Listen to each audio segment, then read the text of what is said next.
Windhorse is our innate ability to uplift ourselves and our environment by giving rise to a positive energy that is both relaxed and disciplined.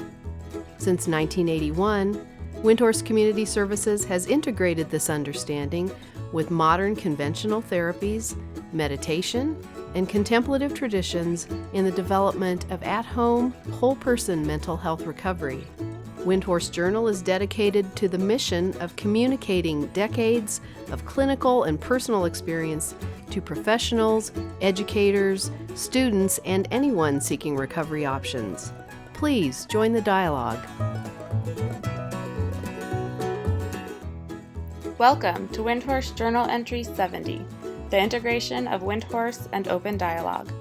Within this podcast, Jeffrey Fortuna and Chuck Knapp hosted a conversation with Phoebe Walker, Kat Sargent, and Elise White to explore the integration of the Windhorse approach with Dialogical Process, a modality that derives from Finland's open dialogue treatment approach. After listening, we encourage you to read an original paper by Phoebe Walker, The Evolution of Dialogic Practice within the Windhorse Project. You can find it in Journal Post number 70 at www.windhorsecommunityservices.com/journal. Thank you for listening.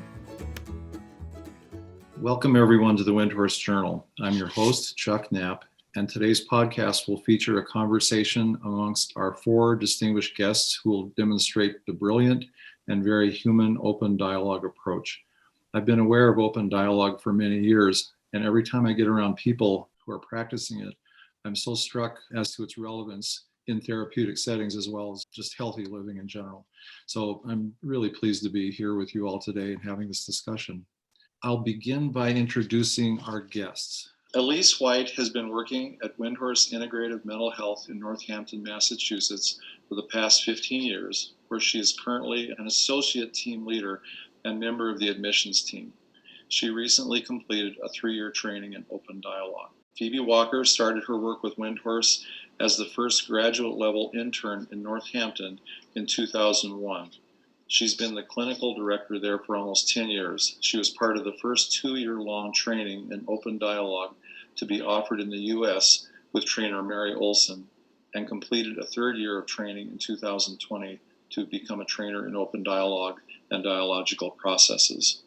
Kat Sargent received her bachelor's in international studies from the School of International Training and master's in counseling psychology from Vermont College.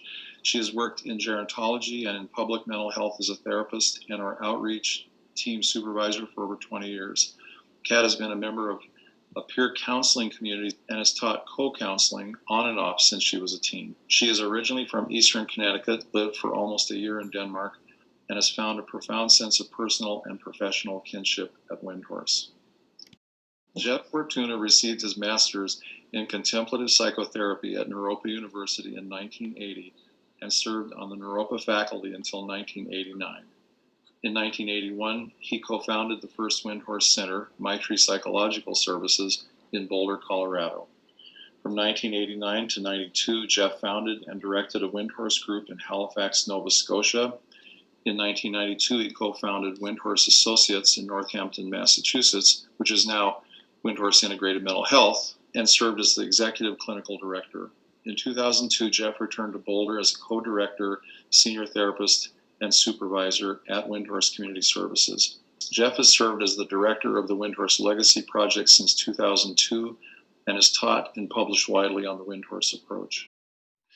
This is, for me, a very interesting gathering of people. We've been doing podcasts now for almost 3 years, and we've had many people from outside Windhorse Community Services joining us. But part of, Jeff, what you were really instrumental in helping bring about is a network of about 8 centers internationally that practice the Windhorse approach. This is the first time we've had colleagues from outside of Windhorse Community Services, so it's really an honor to have you three here. Thank you. To begin here, Jeff and I will lead off with some thoughts and questions about open dialogue.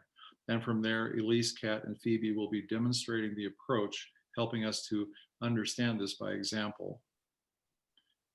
Jeff, do you have a place you'd like to jump in here with just kind of some opening reflections? Sure. Thanks for all the introductions, and thanks for setting the tone and creating this Windhorse Journal environment. This is a kind of a poignant event for me, having left Northampton nearly 20 years ago. And here we are back together again.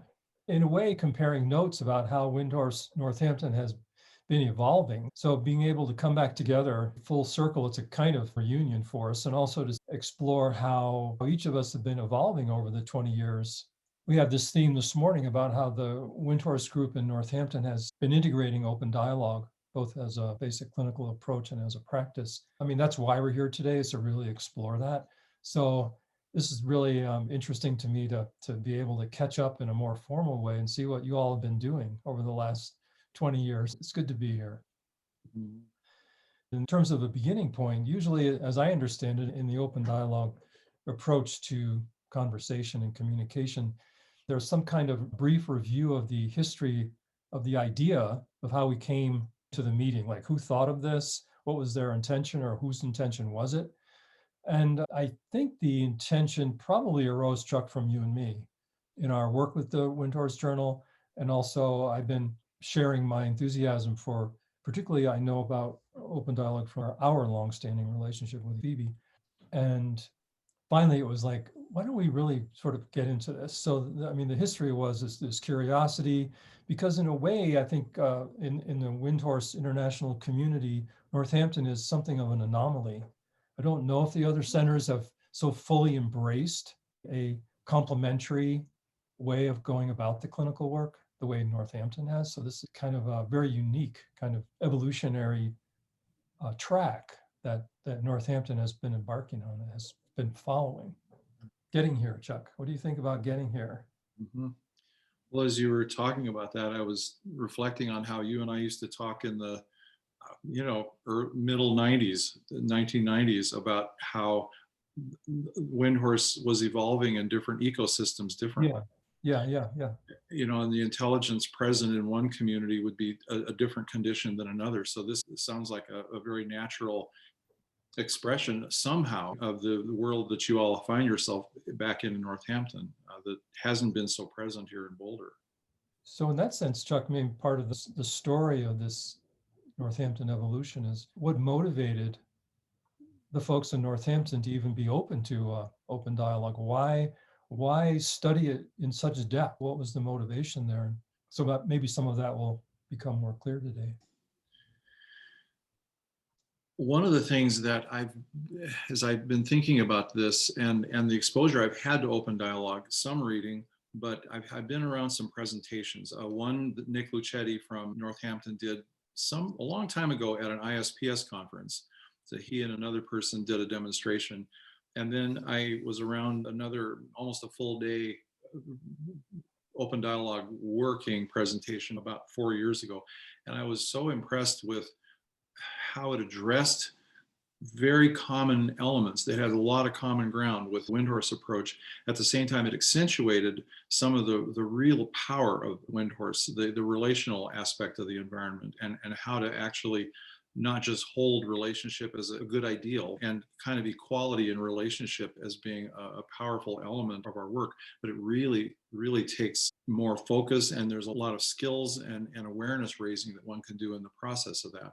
Also reminded me of counsel practice. It seems to address all kinds of problems with therapeutic environments, power differentials, othering, thinking we know better than the client, thinking we know better than each other. And we know that those kinds of things, if really not attended to properly, create all kinds of problems and inefficiencies and areas where we're not actually invoking the health of the situation, which is a key element of a Windhorse approach altogether.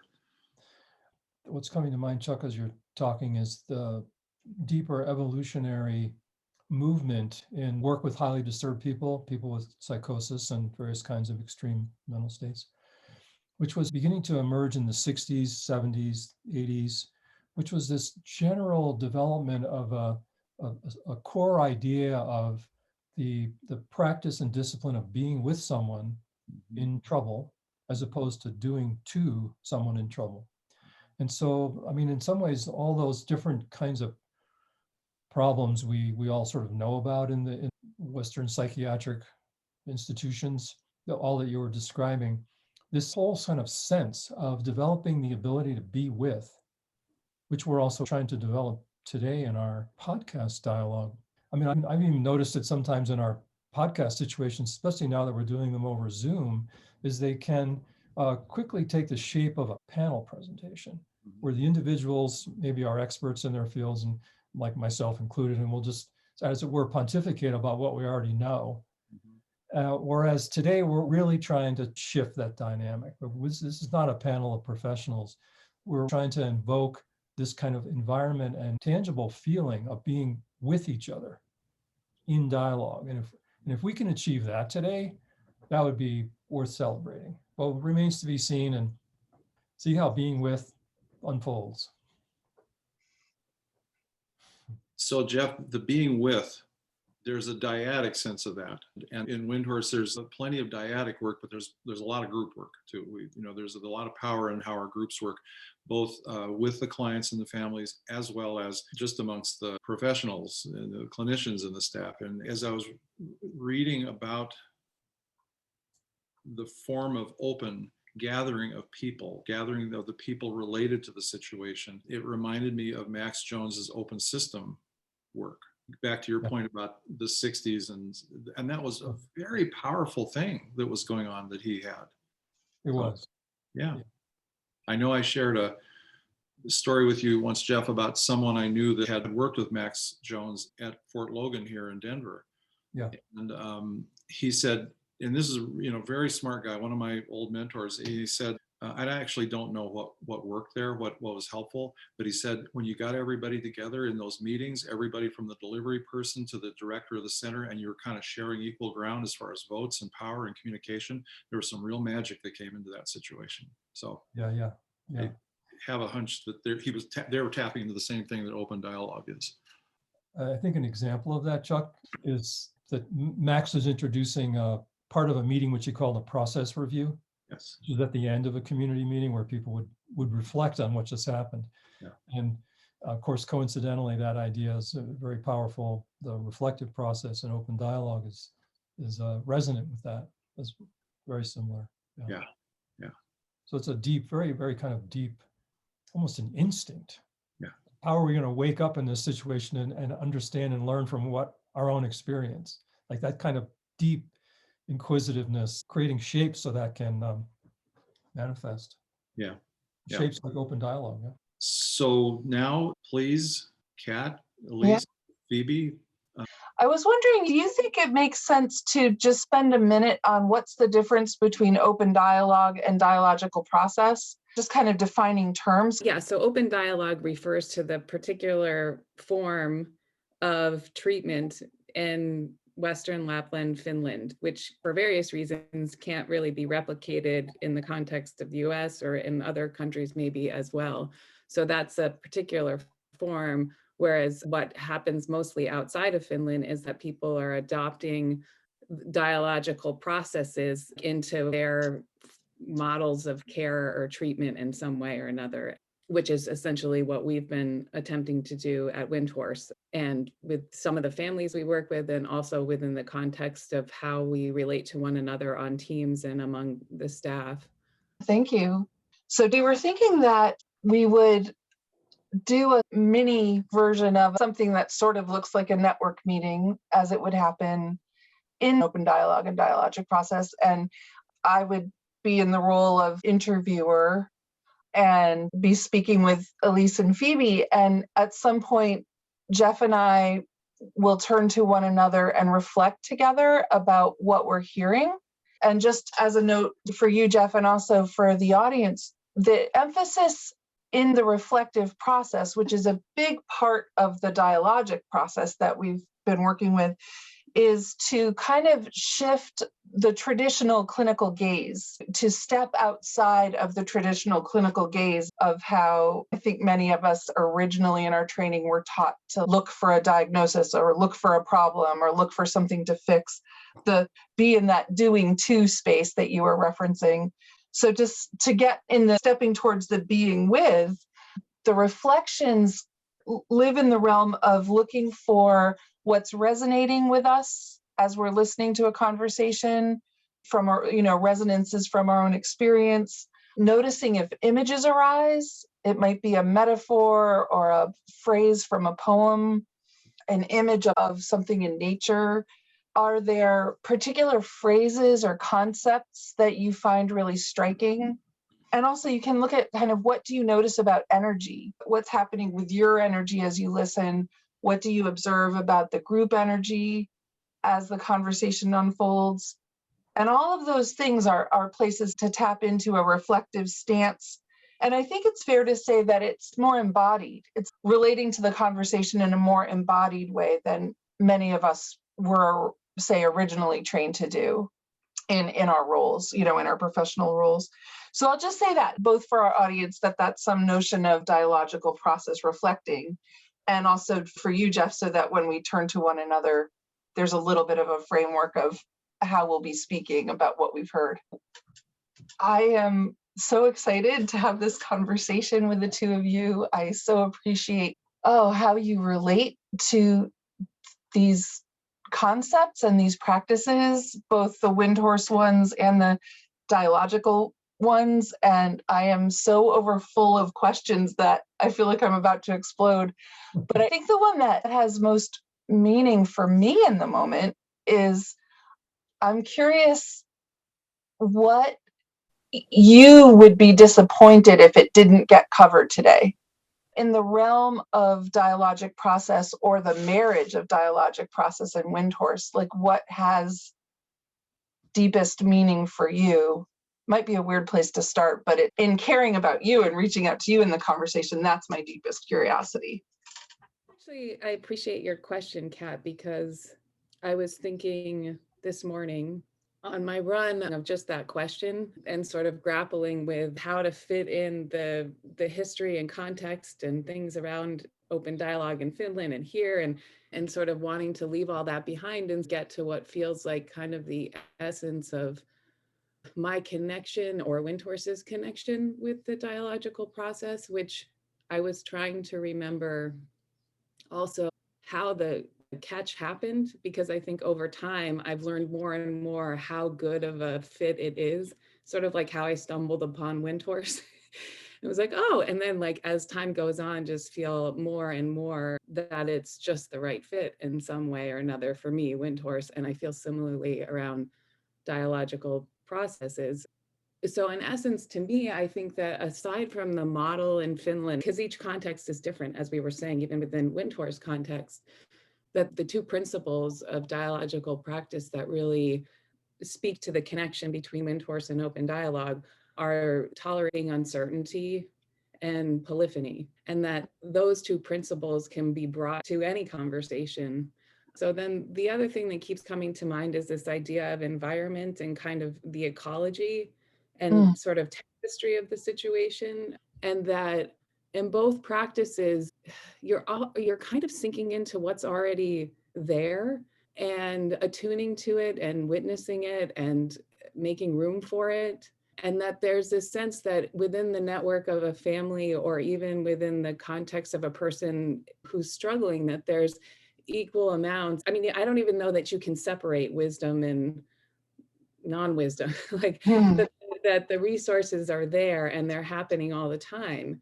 And that there's not the sense that you're going to somehow come in and fix or cure something. It's just, how do we live with all of this happening at the same time and be a little more relaxed about it in some way? So the idea of the polyphony is that you're taking in that everyone's an expert of their own experience, and that you're riding it. The tolerating uncertainty is riding the energy that's already there, and in relation to the conversation or to the dialogue or to the embodied experience, which is really more than just the conversation with words. Yeah, thank you. Yeah. I wonder what comes up for you, Elise, as you think about it. A couple things come up. I think, first of all, I'm really struck by us even having this meeting and this podcast. There's something really moving and beautiful to me about it. It is kind of like a network I mean, we are a network. There are points of contact between the different organizations. It has a whole history that we bring together.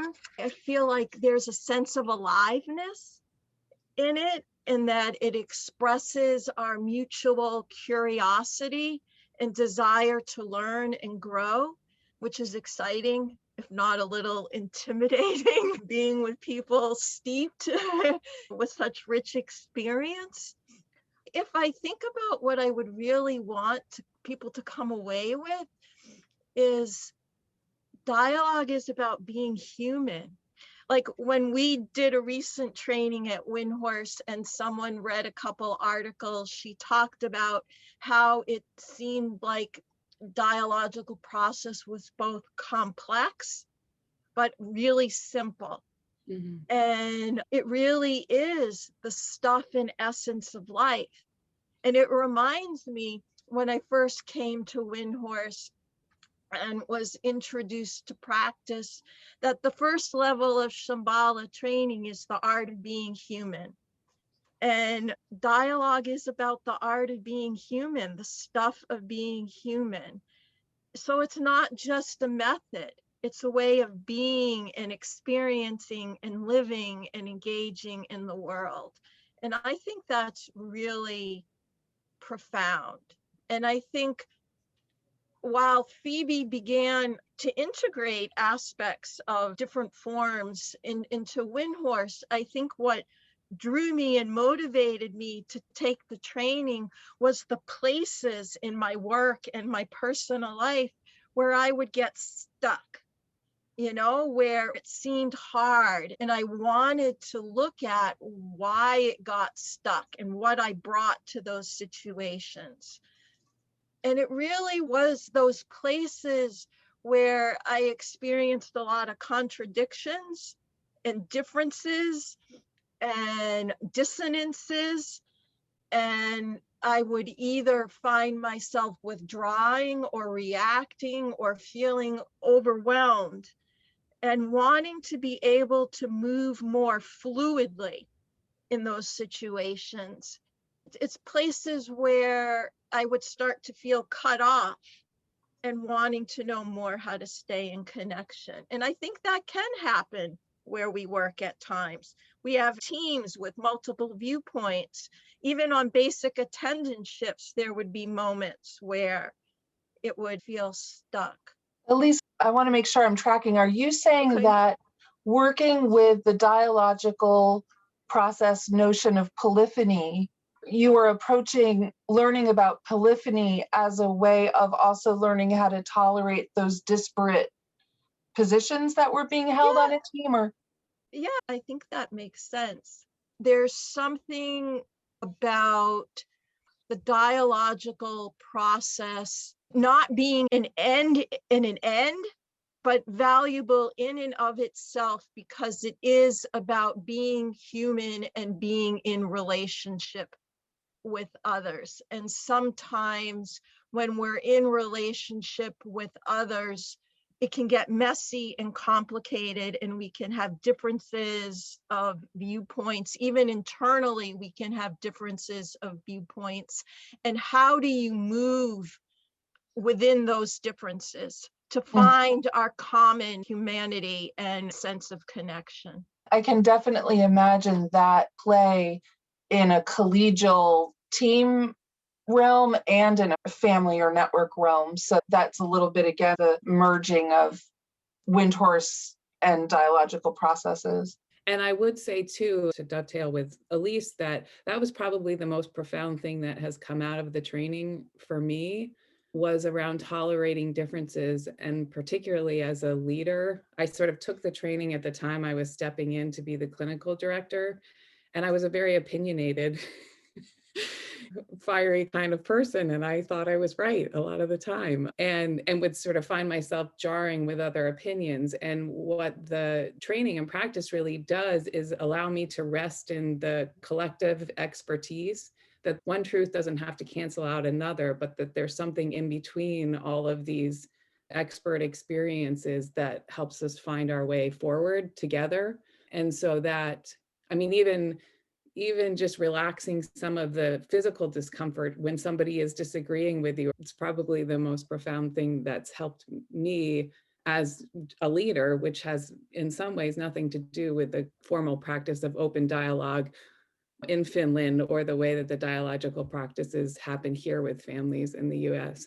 So, Right. Yeah. I mean, and that's just so elemental. As you're saying, Elise, it's just so human, all of the things that happen when a disagreement comes up or a difference of opinion. And I mean, it seems so simple, but it's a really hard thing to figure out how to manage. Yeah. There's a word that's coming up for me right now, or I think of our body and the joints in our body, our knees, our elbows, the places in our body that allow for movement, that give us agency to act on the world, those places of contact, the joints are the places of contact. And I think dialogue exercises our joints in a way. It's the joints between people. And when I think about how open dialogue began, they were working at the joints of different systems between inpatient and outpatient, between the professionals and the families. And even when I read about how Windhorse began, when Ed started it, it was at that joint. There was someone who was in an inpatient unit and it wasn't really working. And it was at that, what they call the boundary of the system, that point of contact between the inpatient and the outpatient. And I think that feels really important to me about open dialogue in networks, because networks are that collection of people where there are, I think, points of contact. It's a web, it's a weaving among the network. I think for me, the open dialogue was developed as a response to a particular situation. It was a response in responsiveness, just like how when Windhorse began, it was a response in a particular context. But it's at those places of betweenness, at those joints, if we bring a lot of attention and awareness to those places, we have the opportunity to shift things, to move things, to transform things at those junctures, which both allow us to move, I think, in synchronicity in some way, but also have a sense of community and joinedness. Does that make sense? Phoebe? Well, it's interesting to think about a joint, like the different parts that are connected by a joint. And for those of you who are only listening to this, I am playing with my fingers and they bend. So it's not that every part of a system is going in the same direction. Things can go in different directions, but they're held at the joint, and so I feel like you're pulling out something about that, like where are our points of contact and how do those hold us even when we're different or we have different functions or we're going in different directions. So the unity and the difference at the same time is part of what I'm hearing. And also the junction of a situation and the context in which it's evolving, and that both Windhorse and open dialogue were creative responses to those points of junction. It reminds me of what Jeff was saying in the beginning about sort of the time period that maybe collectively in the undergrowth, again, like in the deep ecology of human whatever, in very many places, there was this sense of this isn't working. Something needs to be different here in some way. And that like in different places, people went about it differently. So Finland, but that there was some sort of collective thing that people were tapping into and then responding in creative ways related to their context. So hence Windhorse as a response to this border place of what's going on with this mental health system here, and similarly in Finland and probably in other places as well. That makes me think of the question that Jeff was bringing up at the beginning about, I wonder why Northampton was there more energy around it, because like you were someone who was really instrumental in bringing in dialogical practices into Windhorse. So do you have a sense of what was the spark, like, or why it ignited more in Northampton? The best that I can say about that is that as I was told the origin story of Northampton, as opposed to say in Boulder for Windhorse anyway, was that it was a collection of people, again, trying to do something differently, but there was sort of diversity of mindsets. Like some people were really thoroughly steeped in Shambhala and the contemplative psychology in that practice, but there were also people who were just looking for a more humane way of doing something, who maybe had different things influencing.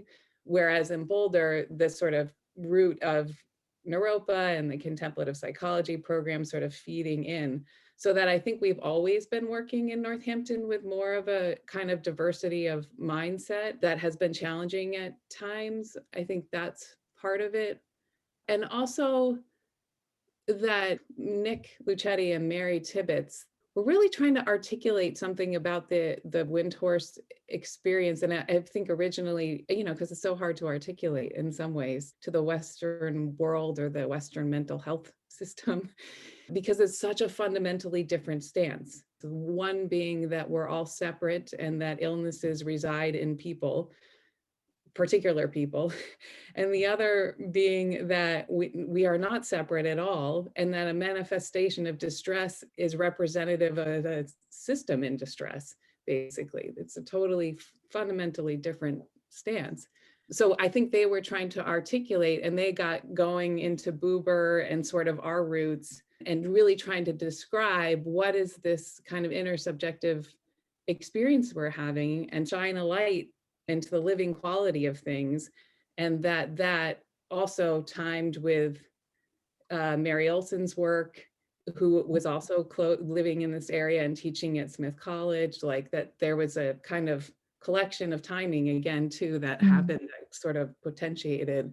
But I really do think we've been working probably since the inception to have diversity of mindsets in it, or accommodate diversity in a way that I don't know was true in Boulder. I could be totally misspeaking there, but I think that's one of the reasons, like almost of necessity, needed this tool to help us, I think. How about in terms of family work? Because sometimes my experience at Windhorse, family work is like an add-on. It supplements something. It's not integrated in the same way from the very beginning at the outset as it is in open dialogue. Did it feel like there was anything that we were struggling with around the family piece, the family part of the trialogue, which we, really highly value? Did that have any piece in it as well, do you think? So I think that there's always been a way of how to get the trialogue, meaning the client, the Windhorse folks, and the families involved. That's been a dilemma over time that we've done more or less well.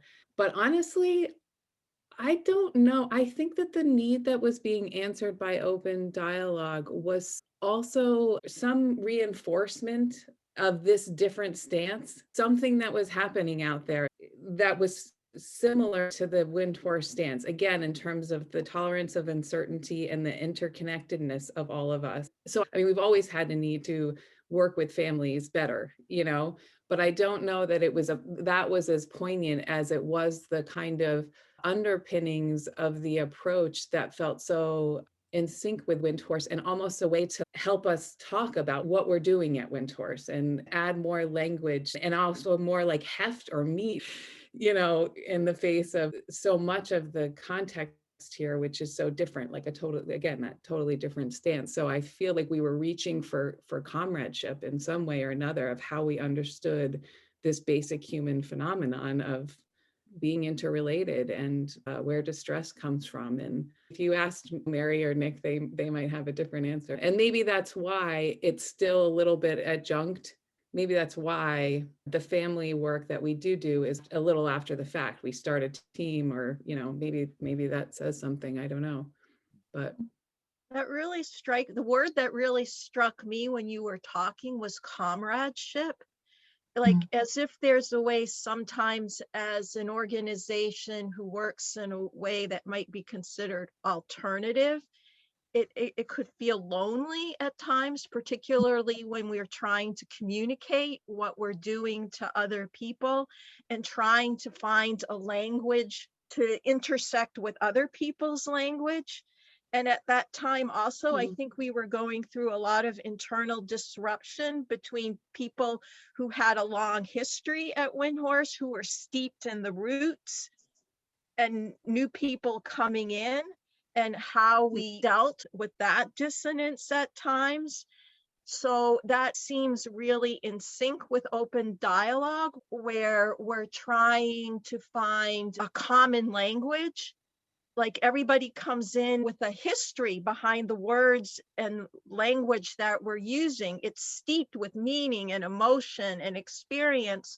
And how do we reach across the divide and find a common language, but also new understandings? And it seemed like dialogical practice really supported us in doing that at a difficult time in our evolution as an organization as well. I like how that goes full circle back to Jeff's comment at the beginning of this being an opportunity to touch base on the evolution of the different Windhorses on the last 20 years. I'm wondering if this feels like an okay time to break and have a chance for Jeff and I to reflect a little bit. Is this a good time to do that?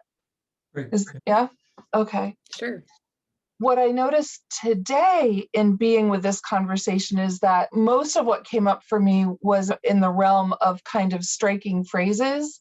And I think one that really hit me was Elise talking about the stuff of being human and the stuff and essence of life. And I wrote at that moment that she was talking, I wrote in big capital letters on the paper in front of me, I wrote unlearning.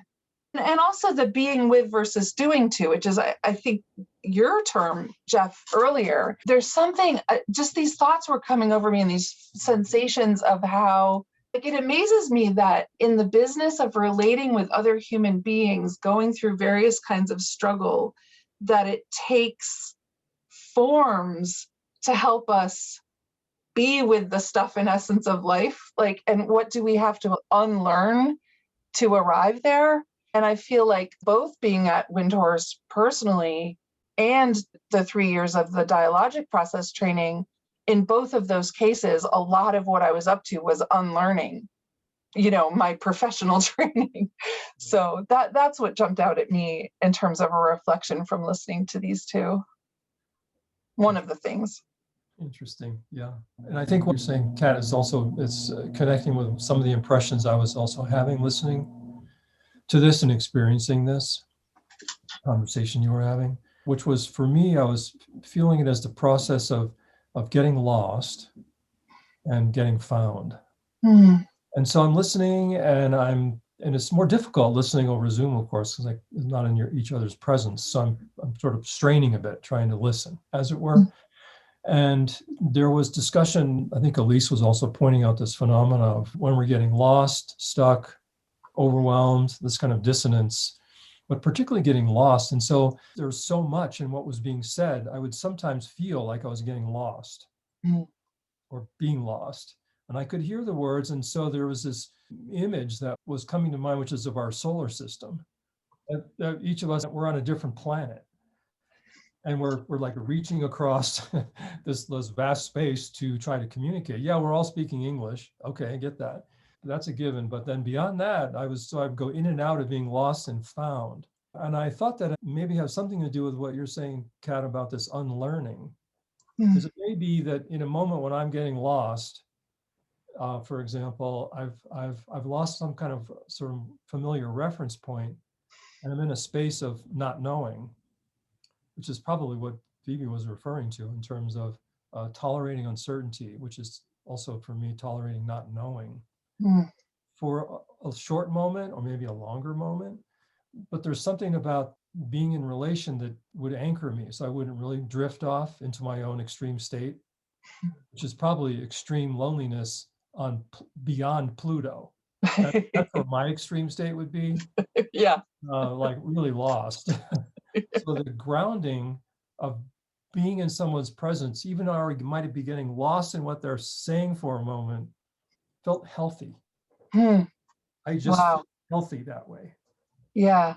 So, Yeah. That feels like such a lovely encapsulation of what I think does work both about Windhorse practices and dialogical practices. Even if we're lost, there's something about being lost together yeah. that changes it. Yeah. Yeah. And I also really appreciate that metaphor of a solar system, because you referred to the vast spaces between, but then I was also laughing because not only that, there's all these orbital pulls. So like we're like pulled to be in our own cycle, doing our own thing, and then the other planets are too, and then we pull on each other, and it's a really rich metaphor and how to make space for all of that and then somehow join Gravity. Thank you. I feel like that's a good nugget to then hand back to Elise and Phoebe, unless is there anything else burning that you were wanting to reflect on, Jeff, from what you heard? Burning, that's an interesting way to put that. Seeping, bubbling.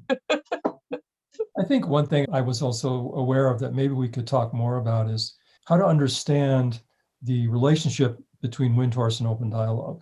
I mean, there was the term of marriage was introduced, maybe they're married. Then there was another term that was introduced, which was merging was another one. Somebody was going to merge the two. I'm not really sure. And maybe it's a matter of how you all experience that. Maybe integrating is a fancy word, but probably overused and maybe covers up places of dissonance where they might, where open dialogue and Windhorse may be lost to each other for longer or shorter periods of time. So the way they're related, that's all. Yeah, I'm chuckling. I'm like, maybe they're dating.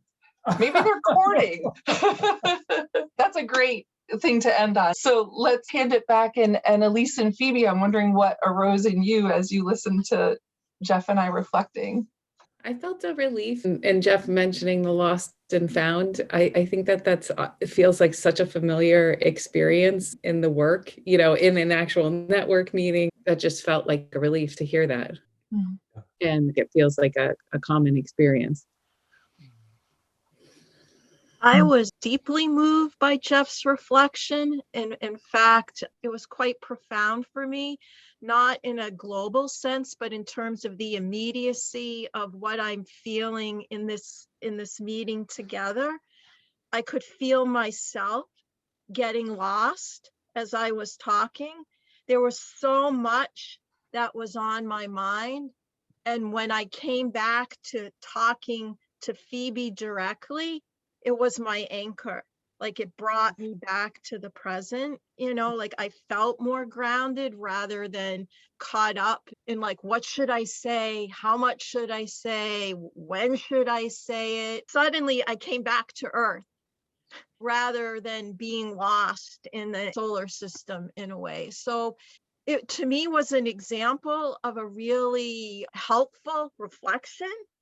And I imagine it's drawn from all your years of work at Windhorse. So I don't see a gap there between Windhorse and dialogical practice. Right there in the moment, I felt the profundity of all your experiences in being able to offer that reflection, because it really met me in a way, at least for me as someone speaking. It touched on the immediacy of my experience and opened up something larger. So it was very moving. Yeah, I agree, Elise. When you started to talk to me, I immediately felt a little bit more gravity or earth-like, that I could find myself in connection to you. Yeah, the questions were coming from out left field a little. And when we stayed in contact one-on-one, I felt more pulled to the center. I think like it felt more here and now, and there was more of a sense of presence. Something felt like something got lost in translation, and then something got found in a way. It's interesting to look at the reflection process as not necessarily a meta view reflection of what went on, but so much of it is personal and how it affects you, which again grounds it as an experience as opposed to theory or speculation. One of the things that you remind me of in that is that there's much to be said about the not yet said. And that oftentimes, I think because it's coming from the personal experience of taking in the dialogue, that maybe a metaphor or something you're experiencing brings something that's not been spoken yet. Like, I didn't know that I felt lost until Jeff said it, but it was so true to my experience, or I wasn't conscious of it in some way or another. So there's a way that often the reflections, I think, just because they come from that perspective, help elicit and bring voice to things or sound to things that have not yet been articulated. And that can be profoundly relaxing to just hear something that's living in you be spoken. Yeah. Maybe, Phoebe, that way, speaking the unspoken together creates a little moment of gravity where we can come back to the gravity force of the shared presence, and that just feels positive somehow. It gives your heart another ground so it can keep beating. There's something going on for me about this whole notion of landing and connecting. And so, Phoebe, you mentioned that you felt it, and you mentioned that you felt it, Elise, and I did too. And so I'm thinking about form. Is it, and you said like questions were coming from left field. And so like me being the interviewer, I don't know whether it's a question of like how we imagined and then set up the form, or how I felt into the form, or a combination. But I noticed that I felt that same, like when you guys started speaking directly to each other, I was like, right, there it is. And so then that had me sort of questioning, like, geez, I just want to like lean back and listen, but I'm the interviewer. So, yeah. Yeah, well, I think that, that's probably something to note, is that generally, if you were coming in to interview us as a network, there would be a dilemma or something that would, the history of the idea sort of came before. You were kind of set up in some ways. It was happening for me at a level of abstraction. Right. And that's not something I navigate that easily.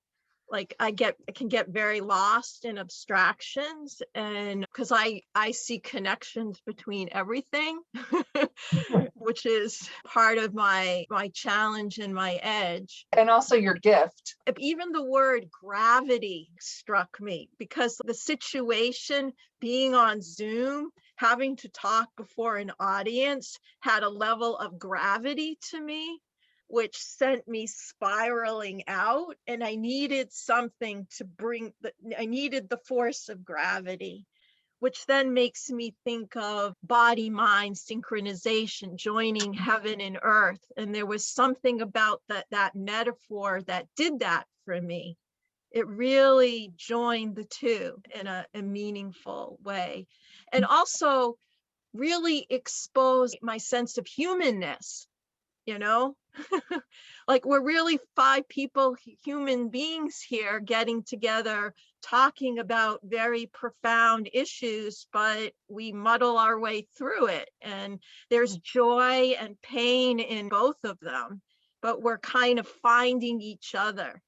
Well, I'd like to ask kind of a process question, because you named 2 things that I was wondering about. It was named in this last discussion, which is, one, this situation isn't grounded in having a problem coming your way in a system that has a lot of gravity, and it gets your attention in very, very grounded ways. And so you've got that as not being part of the normal setup, plus you're in a podcast, which is a different form of experience, and it brings in a whole different kind of distraction, I suppose. So that was the dialogue. You were working with that the best you could. There was some inherent problems there from what you're usually working with, but the reflection process brought it more into an embodied experience of what you all just went through, and that tended to ground it, which you all reflected on. And Mhm. so that might be an actual demonstration a bit of how this works. Mhm. Definitely. Absolutely. Yeah. Okay. Yeah. Yeah. And the fact of the reflections being personal and embodied, that brings such a richness to the conversation, as opposed to like what you were saying, Elise, about staying in abstraction. I mean, it might be an abstract reflection, but the fact that it kind of comes through in an embodied way is grounding. Mhm. It was also an example for me of feeling really heard and the power of being heard Mhm. and how that can move something and transform something. Having been working in Windhorse for as long as I have, having been working with people as long as I have, both individual systems, families, there's the work side of this, then there's the family side of this, and then there's being part of Western societies that are almost feeling like they're accelerating towards a lack of connection and lack of meaning with each other. This open dialogue feels like the kind of medicine. I mean, it's medicine in a certain way, but it's part of the healthy expression of just humans and how we evolved in smaller groups that talk to each other, that we have meaning with each other, and we can bring each other back into kind of human contact and feeling heard. I'd like to read a quote from Podville's book. Ed was talking about like the first team and how before that he had brought his mother out to Colorado, and that he also had been part of Native American healing communities. And he wrote, "Healing communities can arise spontaneously and function with great simplicity and dignity. And I recognized an essential element of these small gatherings. Although they are ostensibly dedicated to the recovery of one individual, in reality, they are committed to the health and well-being of the entire community." And I think you can have a conversational community that can spontaneously arise with great simplicity and great dignity, Mm. that comes together, Mhm. that can be ultimately healing. In terms of ending, we might do the go round around how this has been for folks. I'll go. I really appreciate the opportunity to have this conversation. I was very moved by Elise pointing out that we are part of a natural network. Like I was thinking like, yeah, I'm with my cousins or my uncles, and liking that feeling of connection and shared family. You're a little bit more like celebrities than uncles, but it had that quality. And yeah, so it's very, very much an honor to be here. The process was sometimes awkward and always delightful. I feel like I'm like just like staring into the fruition of so many efforts and yeah, efforts and connections and care. Anyway, it's pretty powerful. I had an experience of the joy and pain of being lost and found with my Windhorse family in a way, and how humbling and moving it all is to be a part of it. I'm so appreciative of what you all have done in the last 20 years. And I have a little bit of regret not being part of that more directly, or envy, maybe. I mean, I've always, when I've heard about the extensive in-depth trainings you've all gone through, I definitely had some envy about that. I think, well, Jeff, it's too late for you. Being an older person at the end of my arc of my life, almost in a way. But being here today, I don't feel that so much. So thank you. I feel really kind of part of it. And maybe in some ways I haven't really missed a beat thanks to all of you. So thank you. Thank you all so much for how every ounce of how you showed up, the willingness and the courage to just jump into such a process that's as spontaneous as this is in this recording environment. I'm really inspired by how you all showed up. And I'm also inspired by having learned more about open dialogue. I think it's such a powerful forum, and I am committing to learn more about this, actually. Jeff, to the degree that we still have some work left in us, I really want to know more about this because it's so accurate. So thank you all so much.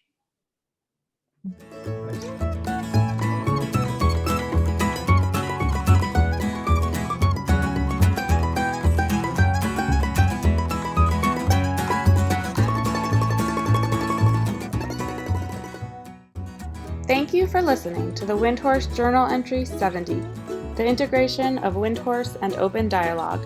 Don't forget to read Phoebe Walker's original paper, The Evolution of Dialogic Practice within the Windhorse Project, located below this post. Stay tuned for future podcast discussions regarding this topic and so many more. You can find us on Apple Podcasts, Spotify, or www.windhorsecommunityservices.com/journal. Windhorse Journal is a publication of Windhorse Community Services, supporting recovery from mental health challenges at home and in the community since 1981.